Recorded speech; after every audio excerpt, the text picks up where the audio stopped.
Hello dear students, welcome to Bharatiya Shiksha foundation changing the future वे।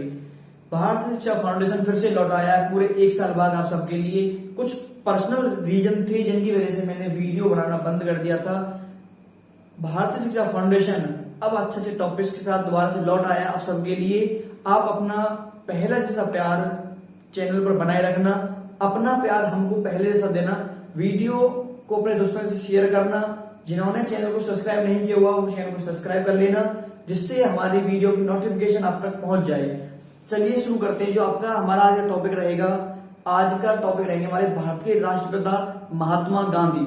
महात्मा गांधी के बारे में बात करते हैं, उनके बारे में जानते हैं। पूरी उम्मीद है कि आपको बहुत सारे पॉइंट महात्मा गांधी के बारे में नहीं पता होंगे। जो महात्मा गांधी जी थे उनके बारे में ऐसे पॉइंट्स आपको बताने वाला हूं जो आपको आज तक नहीं पता होंगे। चलिए शुरू करते हैं महात्मा गांधी से।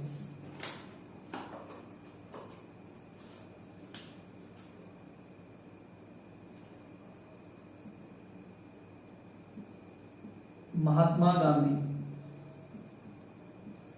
महात्मा गांधी को भारत के राष्ट्रपिता के रूप में जाना जाता है। राष्ट्रपिता।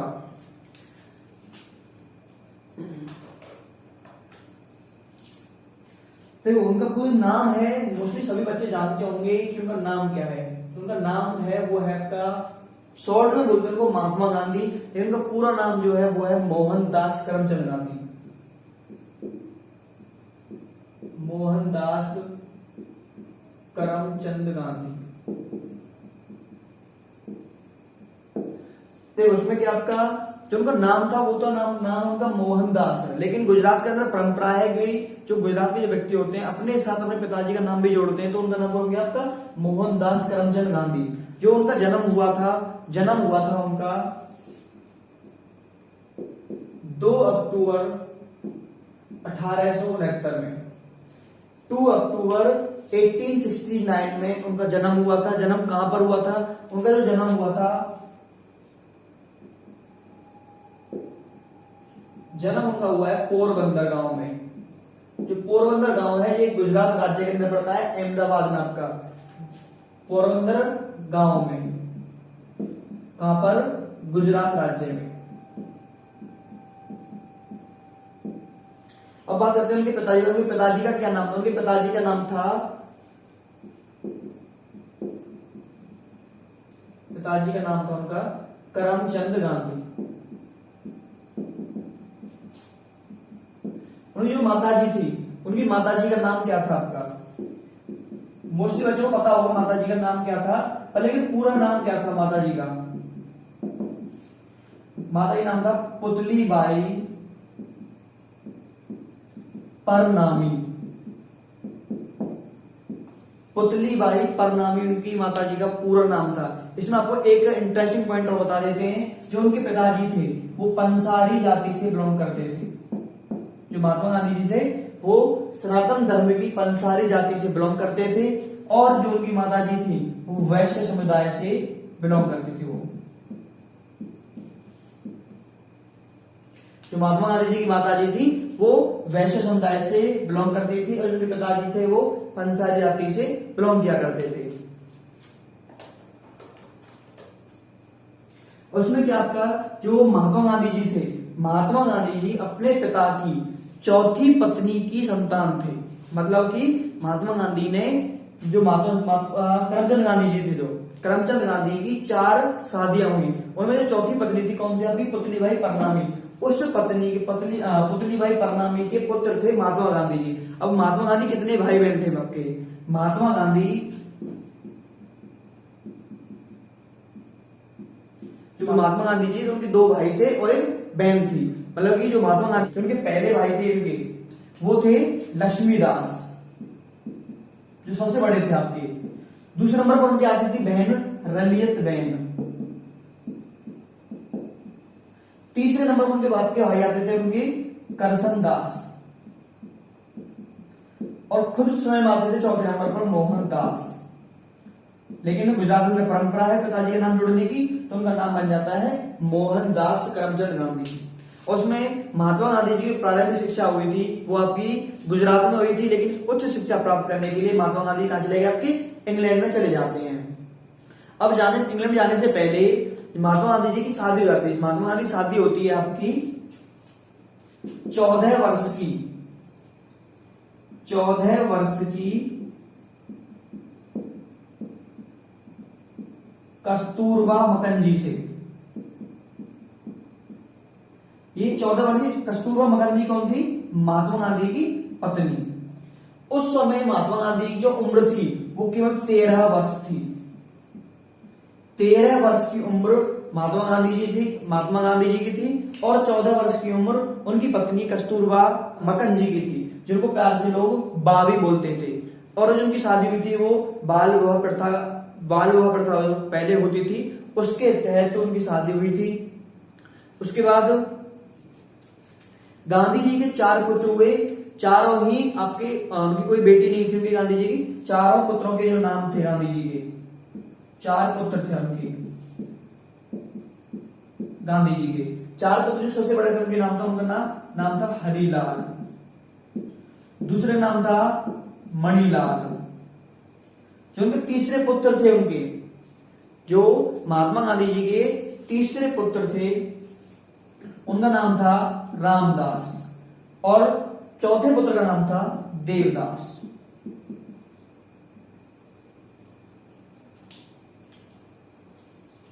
जो महात्मा गांधी जी पिताजी थे करमचंद गांधी जी, वो अंग्रेजी शासन के समय आपका अंग्रेजी शासन चल रहा था, और वो राजकोट की काठियावाड़ की एक छोटी सी रियासत के प्रधानमंत्री थे आपके।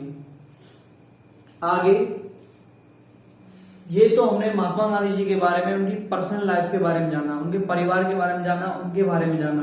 अब जानते हैं उनके एक दूसरे रूप के बारे में। जो उनका दूसरा रूप था वो था स्वतंत्रता सेनानी रूप या फिर आंदोलनकारी रूप, जहां उनके बारे में जानते हैं हम। अब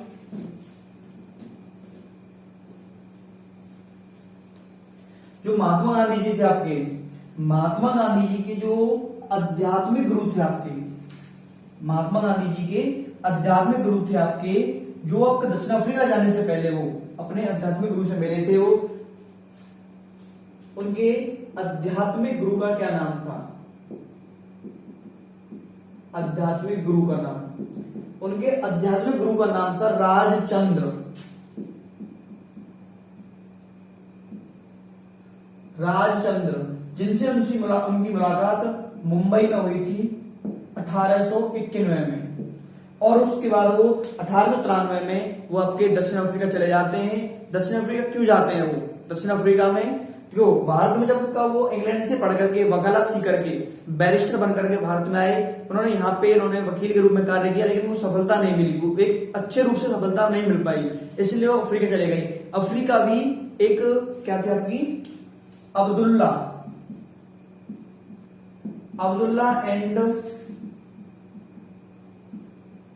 नाम से एक मुस्लिम व्यापारिक संस्था थी, उसके मुकदमे के सिलसिले में वो अफ्रीका गए थे, जहां पर ये कौन थी आपकी? एक व्यापारिक संस्था,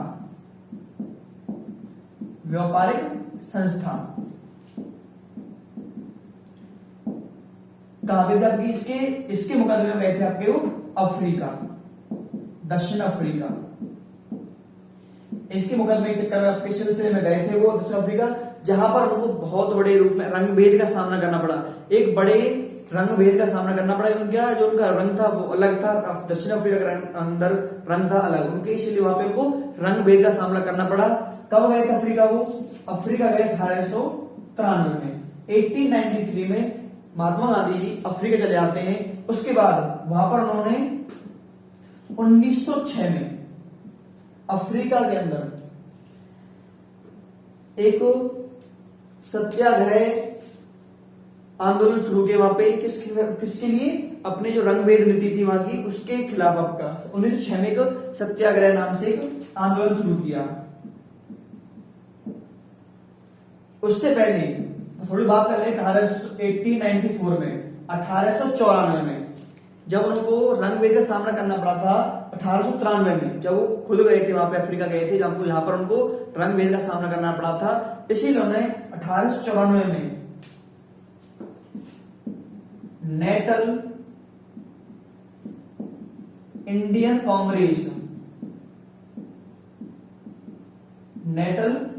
कांग्रेस की स्थापना की थी। किस लिए? अपने जो उनका रंग भेद था, अब रंग भेद की नीति के खिलाफ वहां पर आवाज उठाने के लिए इन्होंने नेशनल इंडियन कांग्रेस की स्थापना की थी। किसने? महात्मा गांधी जी ने। और 1906 में एक आंदोलन प्रारंभ कर दिया था जिसे बाल सत्याग्रह का नाम दिया गया था, जिसे एक बहुत शांति रूप से एक आंदोलन शुरू किया गया जिसे बाल सत्याग्रह का नाम दिया गया था। उसके बाद अफ्रीका से होने वाला आपका महात्मा गांधी जाते हैं 9 जनवरी 1915 में महात्मा गांधी जी भारत वापस आ जाते हैं।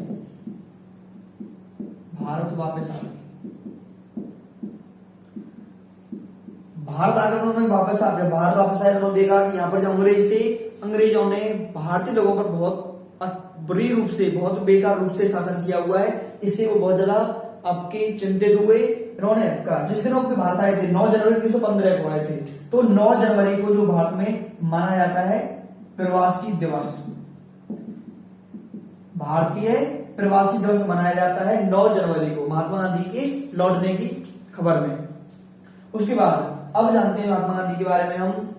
महात्मा गांधी जो आंदोलनकारी रूप थे, उन्होंने कितने कौन कौन से आंदोलन किए थे महात्मा गांधी ने आपके, और महात्मा गांधी ने उनकी महात्मा गांधी की उनमें क्या भूमिका रही थी? देखो 1917 में बिहार के अंदर, बिहार में किया था आपका चंपारण आंदोलन, पहला आंदोलन।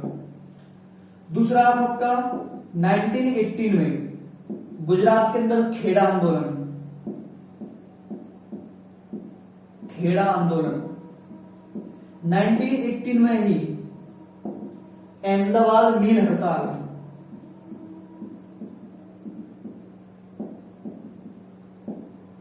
अहमदाबाद मील हड़ताल।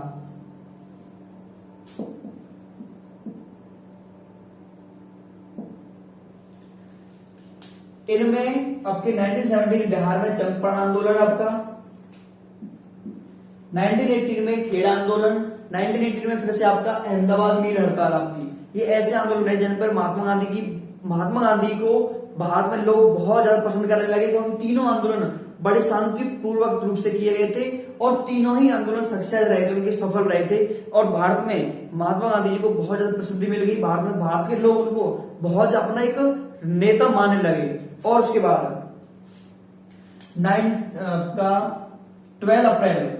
12 अप्रैल 1919 को रविंद्रनाथ टैगोर, भारत के बहुत बड़े लेखक रविंद्रनाथ टैगोर ने महात्मा गांधी को एक पत्र लिखा जिसमें पहली बार महात्मा शब्द का प्रयोग किया गया। महात्मा शब्द का पहला प्रयोग,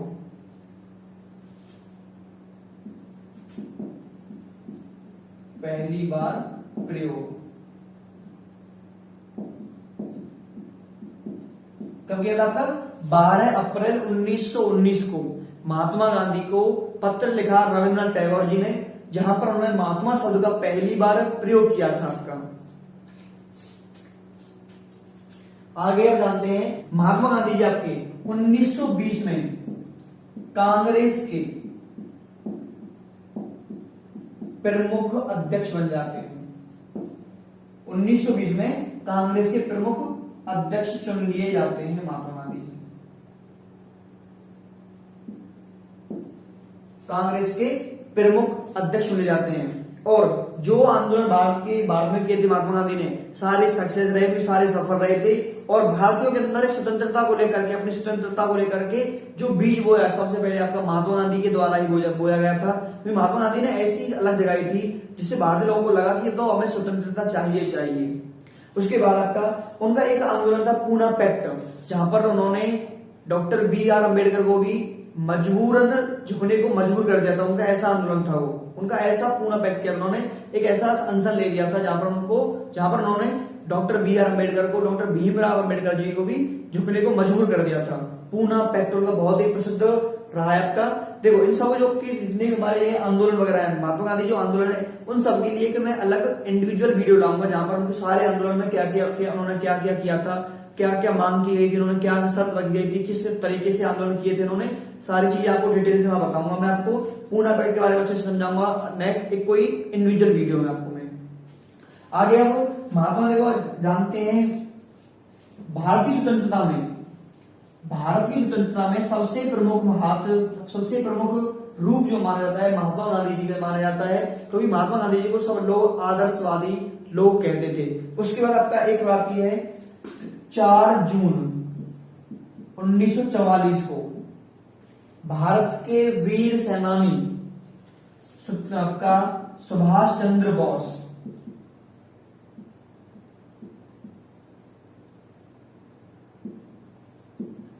भारत के वीर सेनानी सुभाष चंद्र बोस ने सिंगापुर रेडियो से पहली बार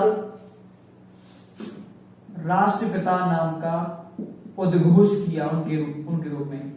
राष्ट्रपिता जो नाम का शब्द था महात्मा गांधी के लिए सबसे पहले सुभाष चंद्र बोस जी ने आपके 4 जून 1944 को सिंगापुर रेडियो से पहली बार लिया था। फिर दोबारा से उन्होंने 6 जून 1944 को दोबारा से सुभाष चंद्र बोस जी ने महात्मा गांधी को राष्ट्रपिता के रूप में संबोधित किया था। भारत को आजादी का एक अलग दिखा करके, भारत को आपका भारतीय आजादी को दिला करके जो भारत का एक वीर पुत्र था, वीर एक भारतीय राष्ट्रपिता जो जाना जाता है, उनकी मृत्यु हो जाती है 30 जनवरी 1948 को। 30 जनवरी 1948 को उनकी मृत्यु हो जाती है, उनकी हत्या कर दी जाती है श्री नाथूराम गौडसे के द्वारा। 30 जनवरी 1948 को उनकी मृत्यु हो जाती है। कितना बजकर आपका 5:17 पर शाम के 5:17 पर उनकी 30 जून 1948 को हत्या हो जाती है। जो हत्या की थी वो श्री नाथूराम गौडसे ने की थी आपकी। और जो उनके अंतिम शब्द थे, कहा जाता है जो महात्मा गांधी जी के अंतिम शब्द थे वो थे हे राम। आई होप महात्मा गांधी जी के बारे में आपको आज बहुत सारी इंफॉर्मेशन मिली होंगी जिनको आपको नहीं पता होगा, और आपको बहुत सारी बात चीजें आपको महात्मा गांधी जी के बारे में पता चली होंगी। आई होप आप सबको वीडियो अच्छी लगी होगी। वीडियो अगर आपको अच्छी लगी है, वीडियो को लाइक करना, शेयर करना और सब्सक्राइब करना। जितना हो सके वीडियो को शेयर करना, क्योंकि हमने चैनल को दोबारा से 1 साल बाद शुरू किया है, तो चैनल थोड़ा सा आपका सपोर्ट चाहिए, आपका प्यार चाहिए। बाकी मिलते हैं आपको नेक्स्ट वीडियो में। जय हिंद।